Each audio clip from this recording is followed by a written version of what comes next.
¿Qué le diría al pueblo protestante, no tanto a sus líderes, que ven en un mismo sector, incluso en la misma calle, varias iglesias para dar culto al mismo Dios y aún así no se unen?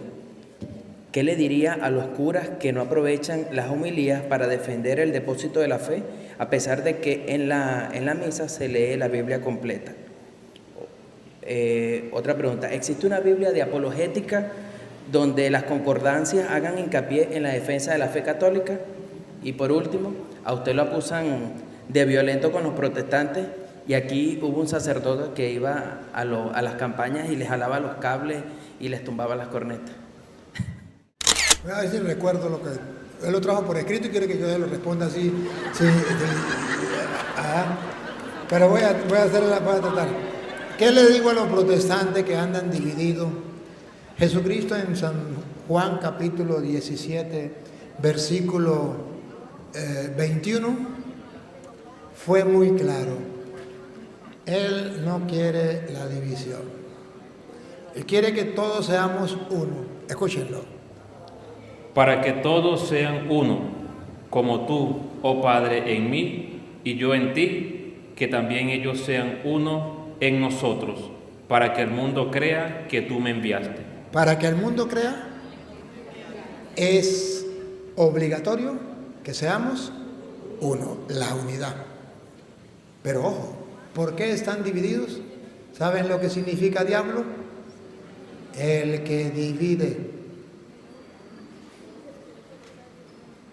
¿Por qué los protestantes están divididos?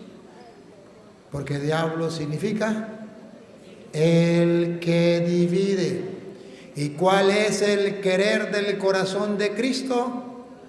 Que todos sean uno para que el mundo crea. ¿Y por qué los protestantes están divididos? Para que el mundo no crea. Para destruir la fe. ¿Qué le diría a los sacerdotes que predican y que no defienden la doctrina? Simplemente les diría que no están cumpliendo su deber.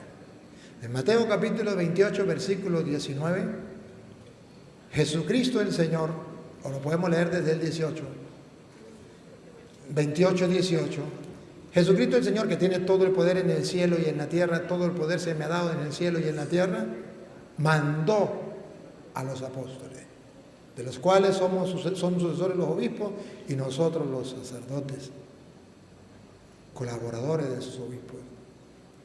¿Pero qué mandó Cristo? Cristo mandó a enseñar su doctrina. ¿Saben qué es doctrina? Lo que Él ha enseñado. Escuchen. Y Jesús se acercó y les habló diciendo: Toda potestad me es dada en el cielo y en la tierra.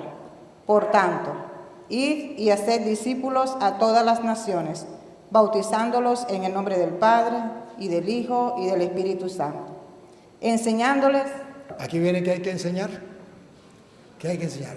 Enseñándoles... Que guarden todas las cosas. Todas las cosas. Aquí viene la doctrina. Que os he mandado. La doctrina de Cristo se ha de enseñar siempre.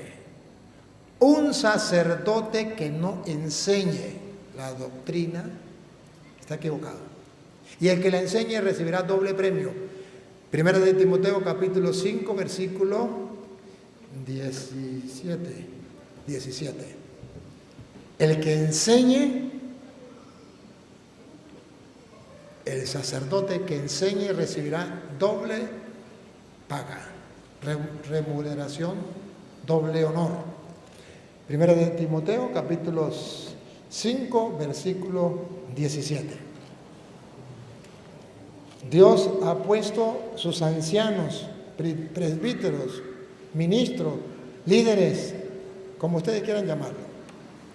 Los ancianos que gobiernan bien sean tenidos por dignos de doble honor. ¿Cuáles serán los que deben tener doble honor? Escuchen. los ancianos No, siga. Los doble honor, ¿cuál es?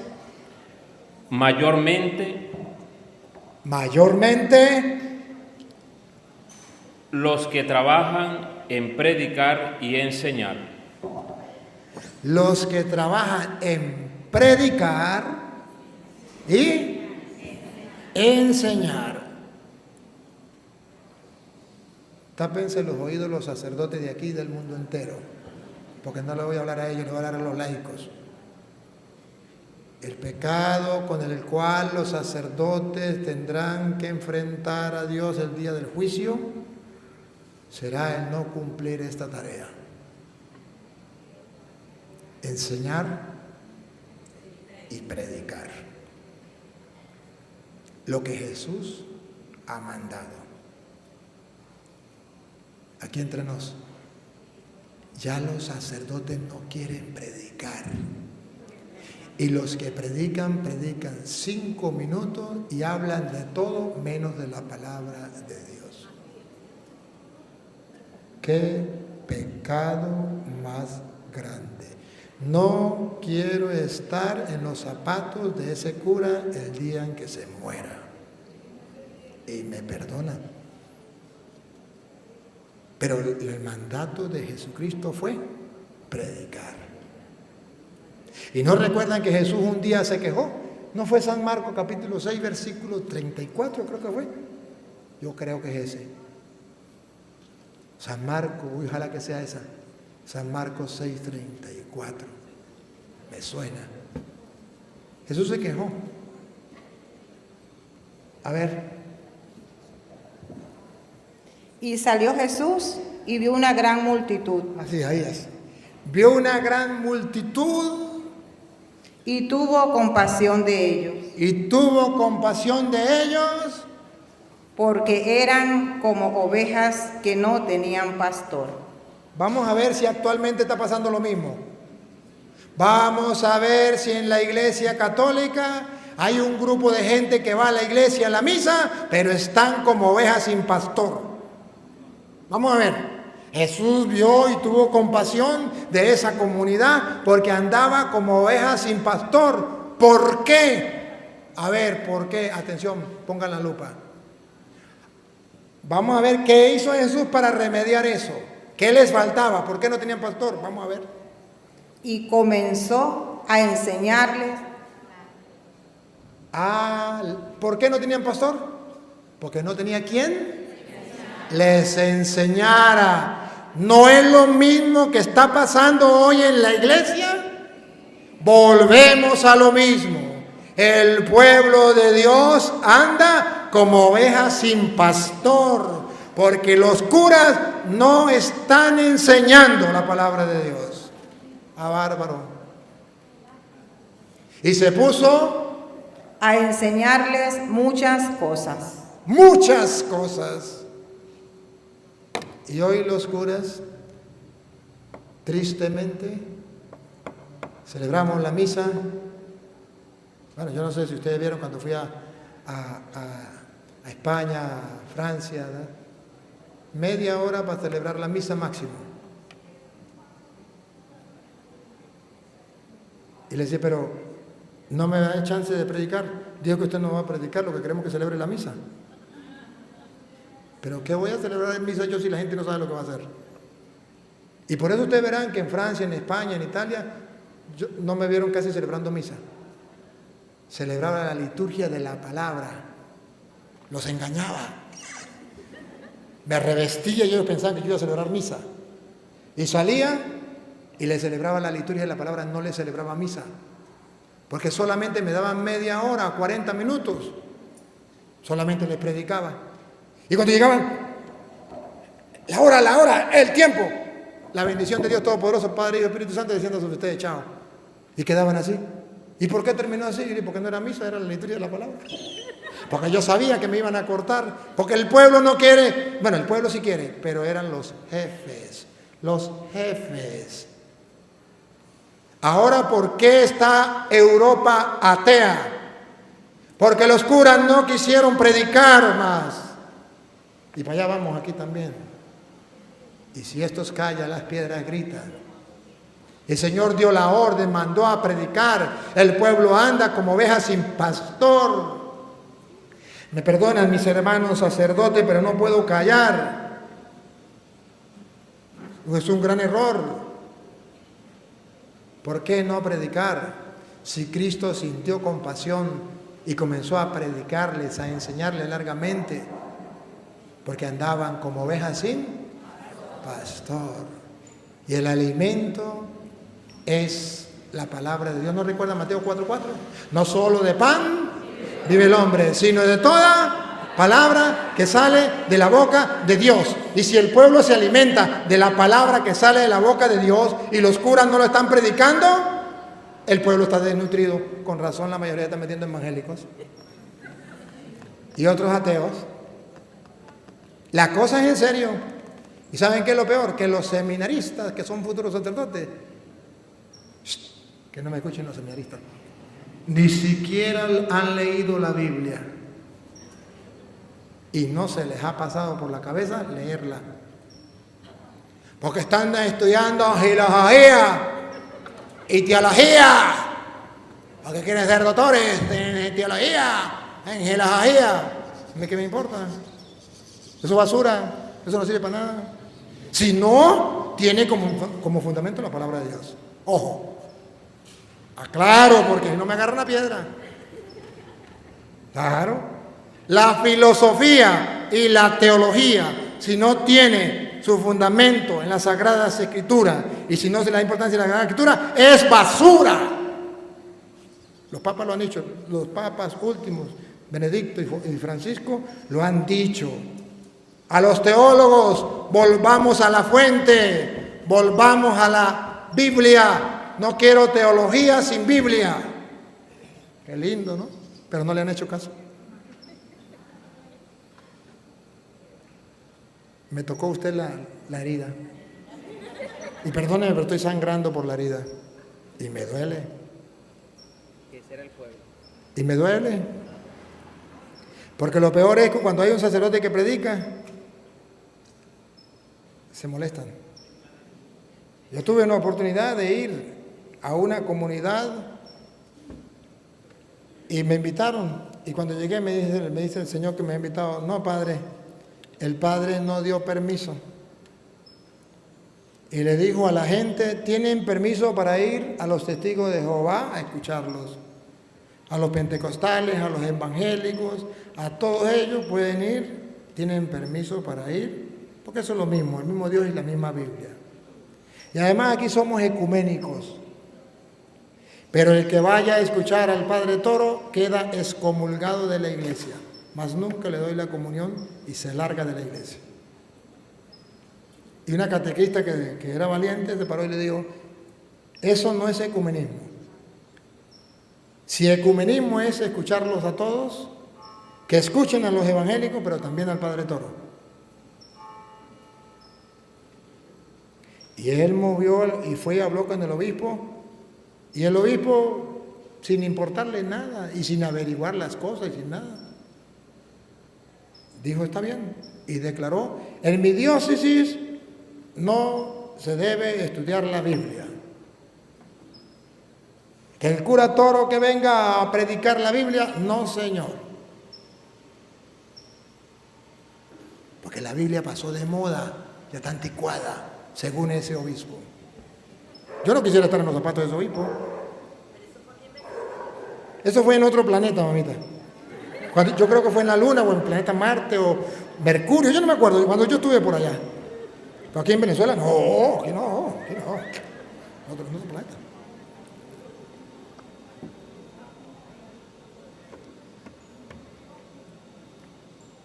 Perdóneme, pero es que me duele. Yo no soporto. El dolor grande, por eso yo predico por YouTube, que es la única, voy a decir una barbaridad, entre comillas, ¿sí? No, para que no me mal, la única iglesia donde me dejan predicar. Bueno, estoy exagerando, estoy echando una broma. No, gracias a Dios, en todas partes me abren las puertas. Que hay siempre quienes la cierren, pues eso es verdad. ¿verdad? Y yo no tengo problema. Yo soy como pollo peletas. Donde no te quieran, no te metas. Y la última, ¿cuál era? Que si existe una Biblia de apologética. Que si existe una Biblia apologética que yo conozca, no. Que yo conozca, no. Ahora, ¿existe una Biblia que tenga concordancia y que le pueda ayudar a usted a estudiar a nivel apologético? Sí, se llama la Biblia de Jerusalén de estudio. Un poquito cara así es. Pero tiene la concordancia donde le puede ayudar a usted. También existen incluso libros de concordancia. Y en el celular existen aplicaciones que usted baja la Biblia y ahí están las concordancias también. Entonces buscan las concordancias y usted puede ir buscando el tema, por ejemplo, sobre el amor. Y ahí salen todas las citas. ¿Qué dice ahí? No veo. La Biblia devocional de estudio, ¿eso qué es? ¿Otra Biblia? Ah, no, se llama la Biblia de Jerusalén. La Biblia de Jerusalén, de estudio. Ella trae muchas concordancias para usted estudiar una cosa y la otra. Pero no trae todas. Hay un libro de concordancias. Así se llama, concordancias. Pero también en el celular, le digo, casi todas las Biblias que he visto en el celular traen concordancia. Usted pone un tema, usted pone un título, por ejemplo, el pecado, y ahí sale la lista. Sobre los sacrificios, ahí sale la lista. Todo muy importante, muy interesante. Gracias por su pregunta.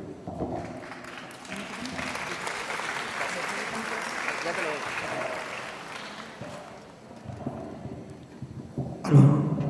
Buenas tardes, padre. Buenas tardes, presentes.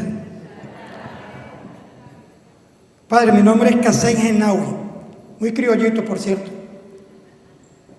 Yo realmente vine en el día de hoy, yo estaba escuchando sus intervenciones por la radio. Escuché el sábado y escuché de ayer. Y me motivó a venir porque tengo dos observaciones con respecto a su intervención de ayer. No sé si se las pueda mencionar. Ah, perfecto. Y una pregunta que tengo sobre la conformación de la Biblia y una intervención sobre el acto que usted tuvo hoy, sobre su intervención de hoy. Voy a empezar con la intervención de hoy. Usted habló algo muy importante y es sobre la misericordia de Dios y sobre el perdón de los pecados. Y usted habló de algo muy que Dios tiene una misericordia infinita. Mas la misma Biblia, y usted lo refirió, hace mención de los pecados que no serán perdonados. Y es sobre el Espíritu Santo. La blasfemia sobre el Espíritu Santo y decir algo que el Espíritu Santo me dijo a mí, o que el Espíritu Santo me informó a mí, y que el Espíritu Santo me dijo que yo dijera. Algo que a mí me preocupa porque la mayoría de las personas que están en iglesias separadas, que lo quieren llamar separadas, yo lo llamo hereje, de una sola vez. En las iglesias separadas es que el Espíritu Santo siempre los toca y están condenando su alma. Y lo digo porque también usted acaba de hacer una mención sobre el demonio, cómo actúa el demonio. Pues cuando Jesús fue al desierto después de su bautizo, fue tentado por el demonio. ¿Cómo lo tentaba el demonio? Con la misma palabra de Dios, con las mismas leyes de Dios. ¿Y cómo lo refutó Jesús? Lo refutó con la misma palabra, pero también se dice esto, esto y esto, y no tentarás a tu Dios. Por lo tanto, yo concuerdo plenamente con usted, Padre, sobre su posición, cómo la está explicando y cómo la está diciendo. En cuanto a la pregunta que quería hacerles sobre la Biblia la aplicamos en 7 partes, digamos Pentateuco, digamos histórico, digamos profético, digamos los evangelios y digamos los epistolares, por mencionar, para no decir los poéticos, lo que nos falta. Hay un libro que usted no lo menciona cuando usted dice, es que no me ponen este libro, pero hay un libro que se llama Baruch en la Biblia nuestra. Quiero saber en qué categoría cabe ese libro, si me puede contestar, Porque si es en la que estoy pensando, entonces no son 16 libros, son 17. ¿Baruch qué? Baruch. ¿Qué pasa? ¿Qué libro es Baruch? ¿A qué pertenece? ¿A profético, histórico? ¿Me explico? Porque si pienso la que es 17. Y en cuanto a las observaciones que le tengo, padre, me perdona. Usted habló de que quién escribió la Biblia, quién recopiló la Biblia. Y se lo voy a nombrar, pero no quiero decirlo porque para no poner en sobreaviso a los demás. Lo digo así textualmente. Pero le voy a decir cuál es. Fue en ahí donde viene, usted dice, en un sínodo. Usted nombró tres pueblos, Roma, Nicea y no recuerdo el otro, pero Vaticano. No, Vaticano no lo nombró, miento. Sí nombró Roma, sí nombró Nicea, que es el que yo concuerdo, en el siglo IV. Hipona, Cartago. No, pero usted dijo sínodo. Sínodo romano. Sínodo. Concilio de Hipona. Ajá, exactamente. Entonces yo digo, ¿sería sínodo o sería concilio? Y entro en la otra cuestión, padre, un peloncito. 73 libros son los de la Biblia, no 72. ¿Está bien? Muchas gracias. Sí, me equivoqué. Yo dije 72. Sí, me equivoqué, son 73. Ahí tiene razón. Porque son 46 y 27, saquen la cuenta. 73. Yo dije 72, ¿verdad? Ay, sí, me estoy acordando que yo dije 72. Seguro que me estaba haciendo falta el almuerzo. Pero gracias por la corrección. Yo dije 72, me acordé ahorita que yo dije 72. Y no son 72, son 73. Son 26 46 del antiguo y son 27 del nuevo. Para un total de 73. Y tiene razón. Y luego pues lee el sínodo romano, el concilio de Cartago y de Hipona. Ajá. Ajá. Sí. Y luego, ahí sí se la quedo viendo yo porque para esa clase yo no fui. Yo andaba comprando gasolina, haciendo la cola para la gasolina. Disculpe, en cuanto a la misericordia de Dios, que es infinita y todo lo que usted explicó, maravilloso toda su intervención, pero a mí particularmente me quedó una duda y a lo mejor la tienen mucho. Existen pecados graves y pecados menos graves, pecados que nos llevan al purgatorio para pagar nuestras penas, nuestras culpas, y pecados que nos llevan al infierno. ¿Usted me puede aclarar brevemente, no sé, cuáles son esos pecados que no voy a poder? Porque si Dios es infinito, incluso me perdonan matar a alguien, que es lo que yo considero una de las cosas más graves, aparte de difamar al Espíritu Santo. ¿Cuáles son esos pecados que no voy a tener perdón de Dios? No hay pecado que Dios no pueda perdonar. Todos los pecados son perdonables. No hay pecado que no pueda Dios perdonar. Si hay un pecado que Dios no perdona, no es porque no sea capaz de perdonar. Todos los pecados Dios puede perdonarlos y los perdona. El pecado contra el Espíritu Santo que no será perdonado no es porque Dios no pueda perdonarlo, sino porque la persona no quiere recibir el perdón. Y es el pecado contra el Espíritu Santo. Se lo voy a explicar. En San Juan capítulo 20, versículo 22, Jesús sopló sobre ellos y le dijo: reciban el Espíritu Santo. Óiganlo. San Juan 20, 22. Y habiendo dicho esto, sopló y les dijo: reciban el Espíritu Santo. ¿Qué le dio Jesús? Ahora, ¿para qué? A quienes remitiréis los pecados, les son remitidos, y a quienes se los retuviereis, les son retenidos. ¿Para qué le dio el Espíritu Santo? Para que ellos puedan perdonar los pecados. ¿Y cuáles eran las dos condiciones? A quienes le perdonen, esa es la primera. La segunda, A quienes no se lo perdonen, entonces no es que Dios no pueda perdonar, sino que si la persona no quiere creer que por medio del sacerdote el Espíritu Santo está perdonando, pues se queda sin que le perdone. Ese pecado le queda sin perdonar. Ese es el pecado contra el Espíritu Santo. Aquel que niega que el Espíritu Santo está obrando en el sacerdote para perdonar los pecados y por consiguiente no se confiesa. Se cumple lo que dice Jesús. A quienes no se lo perdonen, le quedarán sin.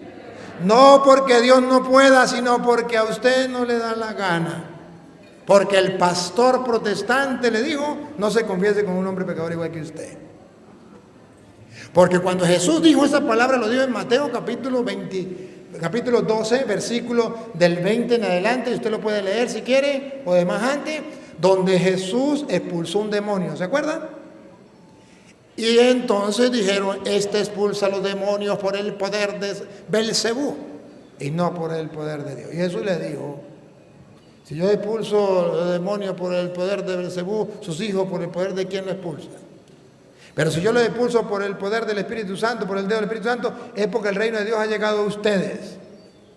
Y es cuando dice Jesús, todo pecado será perdonado, pero el que blasfeme contra el Espíritu Santo no será perdonado. Observe que está hablando en cuanto un exorcismo. Jesús estaba sacando un demonio.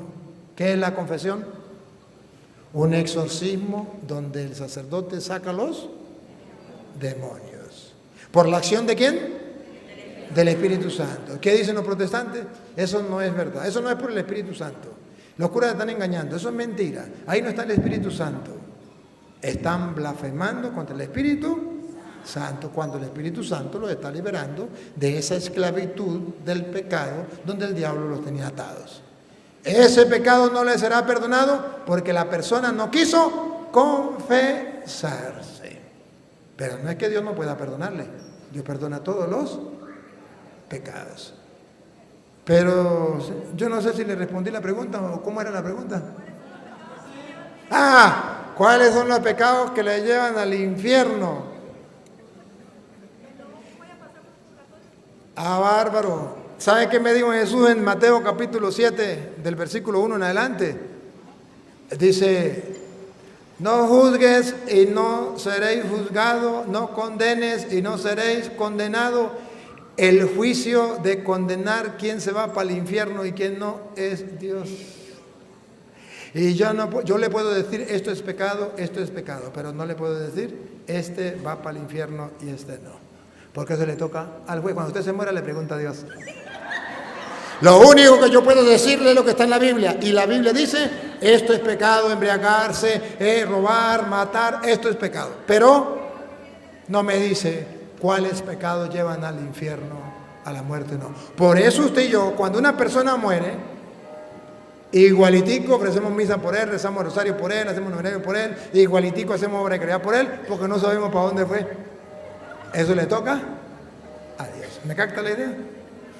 Nos quedamos entonces en la misma. Solo cuando muramos sabremos quién va al infierno y quién no. Eso le toca al juez. Que hay pecado leve y pecado grave, claro. 5 minutos. O sea que ya se acabó. Bueno. Pecado leve y pecado grave, claro, eso sí es verdad. Un pecado grave, por ejemplo, si una gallina, la vecina tenía la única gallinita y era la que tenía para los huevitos diarios y usted se la robó y era lo único que ella tenía, es un pecado grave. Está robando, un pecado grave. Y usted le robó la gallinita a un finquero que tenía muchas gallinas y mucho dinero, es un pecado, pero no es tan grave. Porque se lo robó a alguien que tenía bastante y tal. La misma gallina, ¿verdad? Lo mismo, pero la materia es más grave cuando usted se la robó a un pobre que lo que tenía para comer era el huevito de esa gallina. La materia es grave, entonces el pecado es grave. ¿Ves? Y en el otro, pues la materia no era tan grave, tenía muchas gallinas y tiene mucha plata para botar por lo alto, ¿verdad? También se la robó, también es pecado, pero no es tan grave como el que primero que robó la gallinita. Entonces, depende de la materia, la gravedad. ¿Ves? Ya me dijeron que la última ya. Un versículo para despedir un difunto. Un versículo Para despedir un difunto. para despedir un difunto y nos vamos, ¿ya? Sí. ¿Eso es todo? Por favor, un versículo para despedir un difunto. Ah, que yo le dé un versículo para despedir a un difunto. Ah, San Juan capítulo 14, versículo 1 en adelante. Ya se me dice la hermana que se acabó el tiempo. Primero, darle las gracias porque en realidad observo siempre en TikTok. Me ha servido mucho, me ha nutrido de mucho conocimiento, de muchas aclaratorias. Le doy muchas gracias a Dios por usted y que siga multiplicando esa enseñanza bíblica. Mi pregunta es, muchas religiones, testigos de Jehová, evangélicos, mormones, la salvación es para todos, aunque ellos no cumplan con las enseñanzas que dicta la Biblia. La salvación es para todos, solamente que unos tendrán que pasar por el purgatorio y otros no. El ladrón le dijo, hoy mismo estará conmigo en el paraíso. Por eso somos católicos, porque queremos morir e irnos para el cielo. No queremos ser evangélicos, porque tenemos que pasar por el purgatorio. Pero la salvación es para todos. Se salvarán si hacen las obras buenas de Dios y tratan de hacer las cosas bien, se salvarán, pero primero tienen que pagar hasta el último centavo.